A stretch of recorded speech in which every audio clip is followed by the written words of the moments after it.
Hello and welcome to my YouTube channel. मेरा नाम है विप्लव और आप देख रहे हैं आपकी वकालत। लास्ट वीडियो में हमने conditions for valid marriage discuss की थी, जिसमें हमने 5 कंडीशन देखी थी। और आज हम जो डिस्कस करने जा रहे हैं, आज हम सेक्शन 7 डिस्कस करेंगे, जो कि सेरेमनीज़ की बात करता है। किसकी बात करता है? सेक्शन 7।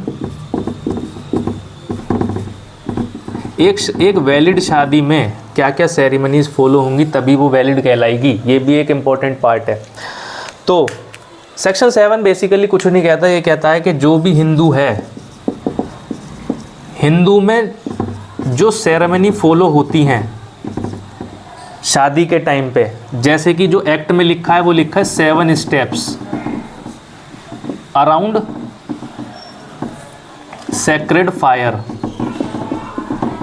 मतलब ये बीच में आग जला दी और यहाँ पे लड़का लड़की जो फेरे लेते हैं, मतलब फेरे नहीं कहते इनको, बेसिकली 7 स्टेप्स इनको चलने होते हैं इस आग के अराउंड।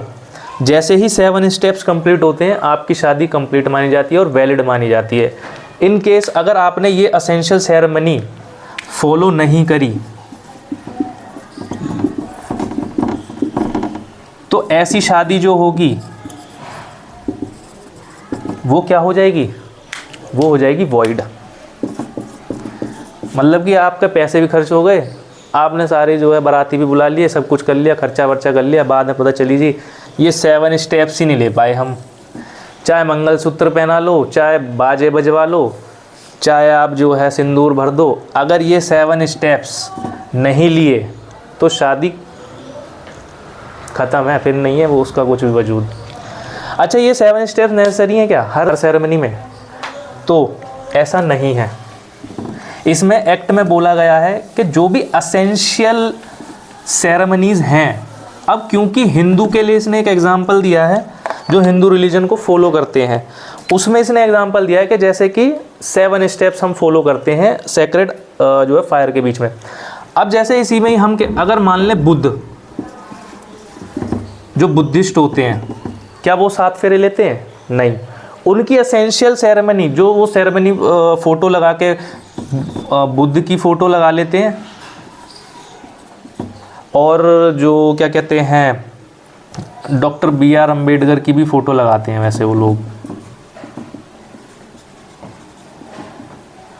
इन दोनों की फ़ोटो के सामने कुछ पूजा होती है या जो भी इनकी सेरेमनीज़ होती हैं, जो भी एसेंशियल सेरेमनी है वो इनको फॉलो करनी पड़ेगी, तभी इनकी जो मैरिज है वो क्या मानी जाएगी? वैलिड।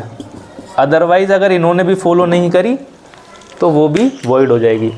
इसी तरीके से जो सिख होते हैं वहाँ पे भी जो है फेरे नहीं लिए जाते या 7 स्टेप नहीं लिए जाते, तो उनकी जो भी एसेंशियल सेरेमनी होगी वो जब तक वो नहीं फॉलो करेंगे तब तक उनकी जो शादी है वो वैलिड नहीं मानी जाएगी और वॉइड हो जाएगी वो मैरिज। तो सेक्शन 7 बेसिकली यही कहता है कि आपको जो भी आपकी सेरेमनी है एसेंशियल सेरेमनी वो फॉलो करना है। अगर कहीं पे सिर्फ सिंदूर लगा के शादी हो जाती है, अगर उनका कस्टम है या जो सेरेमनी है अगर सिर्फ सिंदूर लगा के शादी हो रही है तो ऐसी शादी भी वैलिड मानी जाएगी। अगर वहाँ पे सिर्फ मंगलसूत्र पहना के जो है शादी मान लेते हैं तो ऐसी जो शादी है वो भी वैलिड होगी। शर्त ये है कि वहाँ की एसेंशियल सेरेमनी होनी चाहिए वो जो भी समाज है। ठीक, तो ये था सेक्शन 7। अब इसके बाद एक सेक्शन आता है 8, उसको और साथ के साथ डिस्कस कर लेते हैं।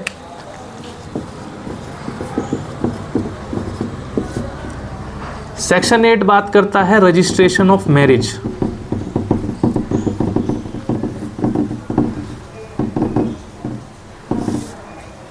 तो रजिस्ट्रेशन करवाना कंपलसरी है। सेक्शन 8 जो बात करता है ये कहता है कि अगर जो स्टेट गवर्नमेंट है अगर उसने अपनी स्टेट में कोई भी एक्ट बना रखा है रजिस्ट्रेशन से रिलेटेड और उसमें मैरिज जो है मैंडेटरी है, अगर वहाँ कंपलसरी है, तो आपकी जो मैरिज है वो कंपलसरी हो जाएगी, रजिस्टर कराना कंपलसरी हो जाएगा। अगर नहीं है कंपलसरी आपकी स्टेट में तो फिर मैरिज को जो है कोई ज़रूरी नहीं है आप कराओ या नहीं कराओ, बट मेरा मानना ये है कि आपको करा लेनी चाहिए, जिससे कि आपके जो भी मैट्रिमोनियल राइट्स होते हैं वो आपको मिल जाते हैं ईजीली अगर फ्यूचर में कोई डिस्प्यूट होता है। इसी में ही सेक्शन 8 कहता है कि अगर मैरिज मान लो कंपलसरी थी, रजिस्ट्रेशन एक्ट बना हुआ है किसी भी स्टेट में, और फिर भी आप इतने ढीठ हो के आपने करवाई ही नहीं वो रजिस्ट्रेशन, तो फिर स्टेट गवर्नमेंट आप पे फाइन लगा देगी। बहुत ही महंगा फाइन लगाती है स्टेट गवर्नमेंट इस एक्ट के थ्रू। पता है कितना फाइन लगता है? मात्र 25 रुपये। तो भाई करा लो, 25 रुपये चले जाएंगे तुम्हारे। वैसे ये तो इस एक्ट में है, बट जो अलग से रजिस्ट्रेशन एक्ट बना देती है स्टेट गवर्नमेंट, उसमें ज़्यादा ही होता होगा भाई। तो यहाँ पे अच्छा, ये 25 रुपये कुछ लोग सोचेंगे यार बहुत कम है, तो ये 25 रुपये आज के हिसाब से बहुत कम है, लेकिन जिस टाइम ये एक्ट बना था 1955 में, उस टाइम पे 25 रुपये बहुत बड़ी रकम होती थी। इसलिए तो कभी कभी जब भी हम पढ़ते हैं ना लॉ, तो जो भी चीज़ें हैं आप जो है ना उस समय को दिमाग में रख के अगर आप कोई भी एक्ट पढ़ोगे तो आपको बहुत आसानी से समझ आ जाएगा। जैसे सीपीसी है, सीपीसी में जो है आप पढ़ोगे ना, वहाँ पे जो है हज़ार रुपए के फ़ाइन बता रखे हैं, 500 रुपये के फ़ाइन है।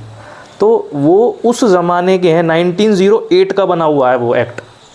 तो जब आप उसको उस ज़माने को जो है दिमाग में रख के पढ़ोगे चीज़ों को, तो आपको क्लियर होंगी और आपको समझ में आएगा कि भाई वैल्यू इतनी क्यों है कम। ठीक।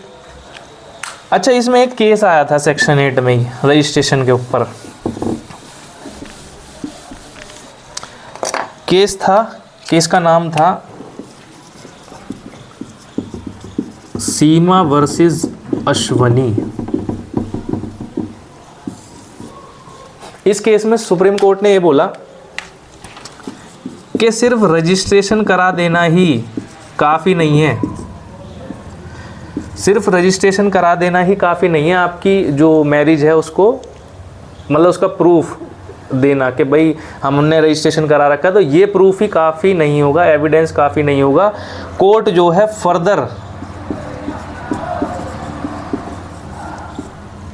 फर्दर एविडेंस भी मंगा सकती है। अगर उसको कहीं पे भी डाउट होता है तो आप ये नहीं कह सकते जी हमने तो रजिस्ट्रेशन करा रखा है और हम कोई फर्दर एविडेंस नहीं। कोर्ट को अगर लगता है तो कोर्ट मंगवा लेगी भाई साहब। तो ये था सेक्शन 7 और 8, जिसमें 7 में हमने सेरेमनीज़ देखा, जिसमें हमने डॉक्ट्रिन ऑफ सप्तपति 7 स्टेप्स जो सैक्रेड फायर्स के अराउंड हमें लेने होते हैं हिंदू रिलीजन में, जब तक वो फॉलो नहीं होंगे तब तक आपकी जो मैरिज है वो वॉइड मानी जाएगी। और सेक्शन 8 में बता दिया कि जहाँ पे स्टेट गवर्नमेंट ने रूल्स बना रखे हैं कि भाई आपको आपकी मैरिज जो है रजिस्ट्रेशन करानी है और आपने तब भी नहीं कराए तो 25 रुपये का फ़ाइन लगेगा इस एक्ट के तहत। और जो स्पेशल एक्ट अगर बना रखा है, अगर उसमें कोई फ़ाइन दे रखा है तो वो भी लग सकता है। तो वो स्टेट गवर्नमेंट के ऊपर है। ठीक। तो आई होप आपको ये वीडियो पसंद आई होगी, तो बने रहें और इस वीडियो को ज़्यादा से ज़्यादा शेयर कर देना जो भी जिसको भी ज़रूरी हो भाई। बाकी मिलते हैं नेक्स्ट वीडियो में। Okay, thank you.